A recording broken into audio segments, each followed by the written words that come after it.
ജോലി ചെയ്തിരുന്നു. മറ്റ് പ്രവാചകന്മാരെ പോലെ അദ്ദേഹവും ലളിത ജീവിതമാണ് നയിച്ചിരുന്നത്. ഈ സമയത്താണ് ഇമ്രാന്റെ ഭാര്യ മറിയം അലൈഹിസ്സലാമിന് ജന്മം നൽകിയത്. അവർ മറിയമിനെ അള്ളാഹുവിലേക്ക് സമർപ്പിക്കുമെന്ന് വാഗ്ദാനം ചെയ്തിരുന്നു.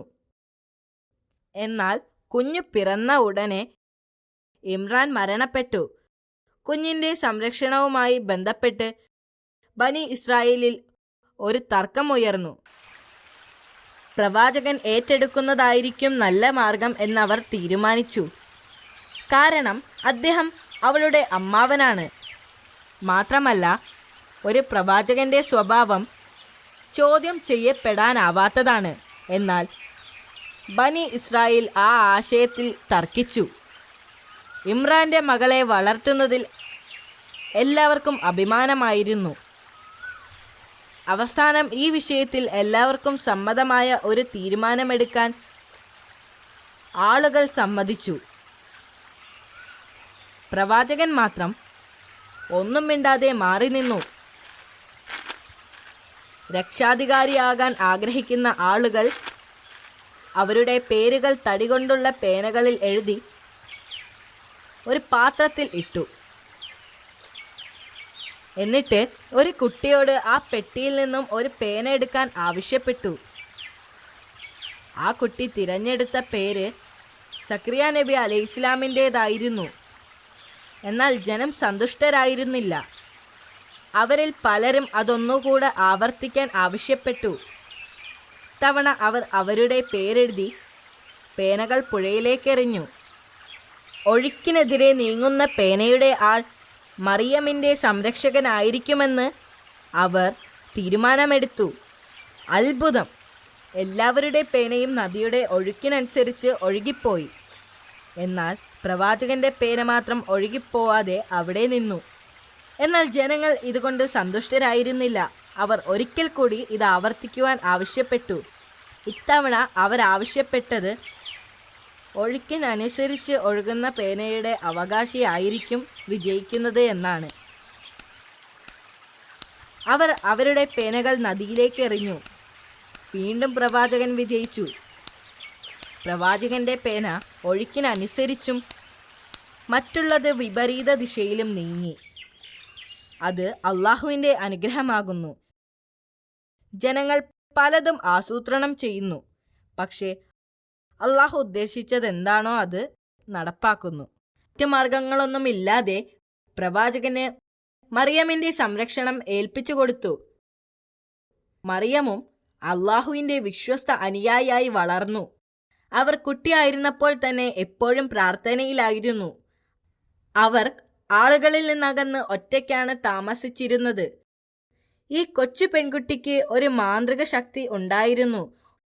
ഓരോ തവണയും പ്രവാചകൻ അവരുടെ അടുത്ത് ചെല്ലുമ്പോൾ അവർക്ക് ചുറ്റും സമൃദ്ധമായ പഴങ്ങൾ ഉണ്ടായിരുന്നു. ഞാൻ പഴങ്ങൾ കൊണ്ടുവന്നിട്ടില്ല, അപ്പോൾ ഈ പഴങ്ങൾ എവിടെ നിന്ന് വന്നു എന്ന് ഓർത്ത് അദ്ദേഹം ആശ്ചര്യപ്പെട്ടു. വിചിത്രമായത്, അവരുടെ മുമ്പിലുള്ള പഴങ്ങൾ ആ കാലാവസ്ഥയിലുള്ളതായിരുന്നില്ല. എന്നാൽ അവ എപ്പോഴും പുതുമയുള്ളതാണ്. ഈ പഴങ്ങൾ എവിടെ നിന്നാണ് വരുന്നത്? അദ്ദേഹം അവരോട് ചോദിച്ചു. ഇത് അള്ളാഹുവിൽ നിന്നാണെന്ന് മറുപടി പറഞ്ഞു. പ്രവാചകൻ തൻ്റെ പാരമ്പര്യത്തിൽ തുടരാവുന്ന ഒരു കുട്ടിക്ക് വേണ്ടി ആഗ്രഹിച്ചു. അപ്പോൾ അദ്ദേഹത്തിന് 90 വയസ്സായിരുന്നു. അദ്ദേഹത്തിൻ്റെ ഭാര്യയും അതേപോലെ ആയിരുന്നു. തൻ്റെ നാഥനിൽ അങ്ങേയറ്റത്തെ പ്രതീക്ഷ അർപ്പിച്ചുകൊണ്ട് അദ്ദേഹത്തിൻ്റെ കാലശേഷം ഇസ്ലാം മതം പ്രചരിപ്പിക്കുന്നതിനും ഇസ്ലാമിക സന്ദേശങ്ങൾ ജനങ്ങളിൽ എത്തിക്കുവാനും അദ്ദേഹത്തിന് ഒരു കുഞ്ഞിനെ നൽകാൻ അദ്ദേഹം അള്ളാഹുവിനോട് പ്രാർത്ഥിച്ചു. അള്ളാഹു അദ്ദേഹത്തിൻ്റെ പ്രാർത്ഥനയ്ക്ക് ഉത്തരം നൽകി. ഒരു ദിവസം പ്രവാചകൻ പ്രാർത്ഥിച്ചു കൊണ്ടിരിക്കുമ്പോൾ ഒരു സന്തോഷ വാർത്തയുമായി മലക്കുകൾ അദ്ദേഹത്തിൻ്റെ അടുത്തു വന്നു. അങ്ങയുടെ ഭാര്യ ഒരു ആൺകുഞ്ഞിന് ജന്മം നൽകും. അവർ ഒരു പ്രവാചകനായി തീരുകയും ചെയ്യും. അങ്ങയുടെ മകന് യഹ്യ എന്ന് പേര് വിളിക്കണം. അവന് യഹ്യ എന്ന പേര് അല്ലാഹു സുബ്ഹാനഹു തആല നേരിട്ട് വിളിച്ചതാണ്. മാത്രമല്ല, മാനവ ചരിത്രത്തിൽ ഇങ്ങനെയൊരു പേര് നിലനിന്നിട്ടില്ല. ഈ സന്തോഷ വാർത്ത കേട്ട് പ്രവാചകൻ അമ്പരന്നു.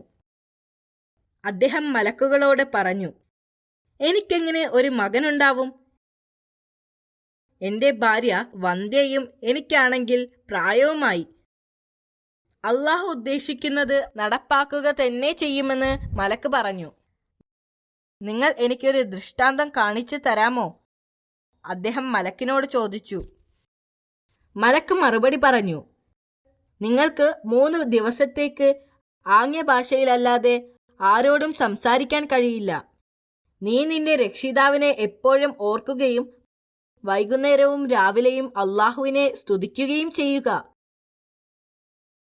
അദ്ദേഹത്തിന് സംസാരിക്കാൻ പറ്റില്ലെന്ന് അദ്ദേഹം മനസ്സിലാക്കി. അദ്ദേഹം ആംഗ്യങ്ങൾ ഉപയോഗിച്ച് ആളുകളോട് സംസാരിച്ചു. കുറച്ച് മാസങ്ങൾക്ക് ശേഷം അള്ളാഹു വാഗ്ദാനം ചെയ്തതുപോലെ അദ്ദേഹത്തിൻ്റെ ഭാര്യ പെട്ടെന്ന് തന്നെ ഒരു കുഞ്ഞിനെ പ്രസവിച്ചു. അവർ അവനെ യഹ്യ എന്ന് പേര് വിളിച്ചു.